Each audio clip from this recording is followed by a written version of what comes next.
4 PM news network में दोस्तों आपका स्वागत है। मैं हूं आपके साथ राशिद ज़हीर। कल ही मैंने आपको एक रिपोर्ट बताई थी कि भारत सरकार ने की नीति आयोग ने बताया कि साहब देश में से 25 करोड़ लोगों को गरीबी रेखा से निकालकर शायद अमीर बना दिया। लेकिन अमीर बनने की अगर ऐसी बात है, गरीबी रेखा से 25 करोड़ लोग निकल आए हैं, 25, तो ये हरियाणा के अंदर लोग बेरोज़गार इसराइल जाने को तैयार क्यों हैं? इसराइल का मतलब क्या हुआ? मौत के मुंह में जाने को तैयार क्यों है? इंडियन एक्सप्रेस ने छापा कि साहब डर जाऊंगा तो खाऊंगा कहाँ से। लेकिन नीति आयोग तो ये कह रही है कि हमने आपका जीवन सुगम कर दिया है। तो अगर जीवन सुगम हो गया है तो फिर ये इसराइल में मौत के मुंह में जाने को तैयार क्यों हैं लोग? क्या वजह है? आप तो कह रहे हैं साहब 25 करोड़ लोगों की ज़िंदगी बदल दी है। लिखता है इंडियन एक्सप्रेस के at Haryana camp for job in Israel, war is going on but if we sit back scared we will what we eat. हम लोग क्या खाएंगे? पूरी कहानी है, वो सुनाऊंगा मैं आपको। उसका दर्द है। उत्तर प्रदेश, उड़ीसा, राजस्थान, तमाम जगहों से लोग आकर के अपना रजिस्ट्रेशन करा रहे हैं और बता रहे हैं कि साहब इसराइल चले जाएंगे, कुछ पैसे मिल जाएंगे। 1,37,000 रुपया पर मंथ मिलेगा। कोई बोलता माँ बाप का इलाज हो जाएगा, कोई कहता बच्चों की पढ़ाई हो जाएगी। लेकिन नीति आयोग ये कह रही साहब 25 करोड़ लोगों को अमीर बना दिया है या गरीबी रेखा से बाहर निकाल दिया है। मैंने कल आपको विस्तार से बताया था कि यदि आपके घर में उज्ज्वला गैस स्कीम है, आपका धनजन क्या है वो योजना के अंतर्गत अगर कोई बैंक का खाता है, तो आप वो पैरामीटर पूरा करके गरीबी रेखा से बाहर निकल आते हैं। गरीबी रेखा क्या है? अंतर्राष्ट्रीय मानकों के अनुरूप $2.25 से कम अगर कमाते हैं तो यू आर नॉट गरीब।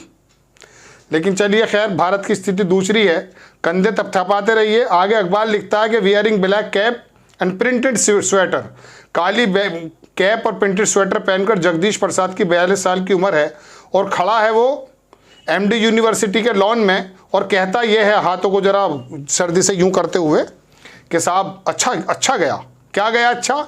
अरे UPSC का पेपर थोड़ी ना अच्छा गया भाई। सुनो क्या गया।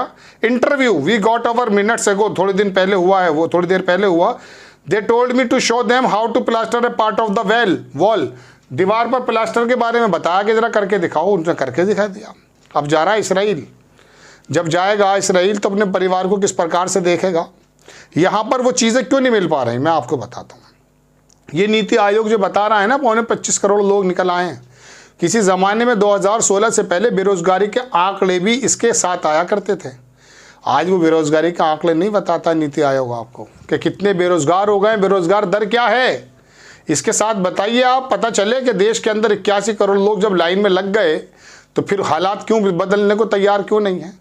ये तो 2013 में UPA गवर्नमेंट के पर आप ये कहिए कि वाकई उन्होंने नेशनल फूड सिक्योरिटी एक्ट बना दिया था, जिसके माध्यम से ये अपने कंधे थपथपा रहे हैं। लेकिन ये हालात क्या हैं नौकरियों के? हरियाणा, राजस्थान, मध्य प्रदेश, उत्तर प्रदेश हाल क्या है? कोविड के दौरान मेरे दोस्तों, जब आपने देखा होगा दिल्ली और मुंबई से जो पैदल चले लोग ट्रेन के नीचे कट गए, मर गए, खप गए, कोई सूटकेस पर जा रहा है, कोई ज़मीन पैरों में छाले हो गए, कौन थे वो लोग? वो लाइनें आपको कर्नाटक, तमिलनाडु, हैदराबाद इधर भी जाती हुई दिखाई दी। या यही नज़र आया हिंदी पट्टी जो रामलला के सेलिब्रेशन में सराबोर है। अरे सेलिब्रेशन में सराबोर होने तो अच्छा है, लेकिन कम से कम रोटी की तो फिक्र कीजिए। इजराइल जा रहा है हमारा भाई, आपका बेटा इसराइल जा रहा है इसलिए कि मौत के उन संगीनों के बीच में काम कर लूँगा, लेकिन 2 वक्त की रोटी का जुगाड़ कर दूंगा।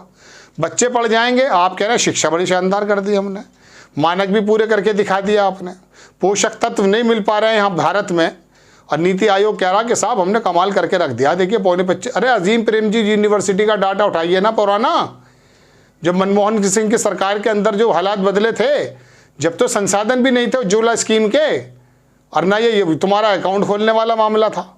ये मैंने विस्तार से दूसरी वीडियो में बताया, आप देखिएगा कि किस प्रकार से नीति आयोग के उस पूरी रिपोर्ट में छल आपके साथ किया गया है। लेकिन गोदी मीडिया का एंकर तो बड़ा गले को साफ करके खकार के बोल रहा है साहब, अरे साहब कमाल कर दिया, अरे चांद पर पहुंच गए। अरे चांद पर पहुंच गए, इसराइल जा रहे हैं भाई, इसराइल जाएगा तू। गोदी मीडिया के एंकर से अगर किसी ने कहा कि जाओ जरा गाजा कवर करो, तो गाजा जाने की हिम्मत थोड़ी ना हुई है। रूबे का लियाकत इसराइल के किसी शहर के होटल की गैलरी में बोल रही थी खड़े होकर के हैं। ये तो पत्रकारिता है इनकी।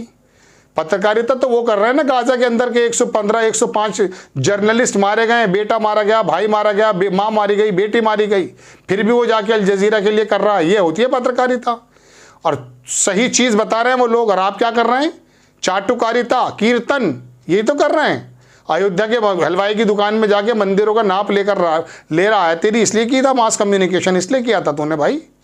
बहरहाल बड़ी खबर दर्शकों, इनके बारे में बोलना नहीं है। बड़ी खबर तो यह है कि आज हमारी बेरोजगारी के हालात ये हैं जो आपसे छिपाए जाते हैं, और इस डाटे के साथ बेरोजगारी के डाटा आपको दिया नहीं जाता है। हालात ये हैं कि इसराइल जाने को तैयार हैं, और एक तरफ हम कह रहे हैं 25 करोड़ लोग निकल कर आ गए। आपको खबर कैसी लगी? अपनी राय कमेंट्स बॉक्स में ज़रूर दीजिए। चैनल को सब्सक्राइब कीजिए, शेयर कीजिए। नेक्स्ट टाइम में किसी खबर के साथ हाजिर होता हूँ। जय हिंद।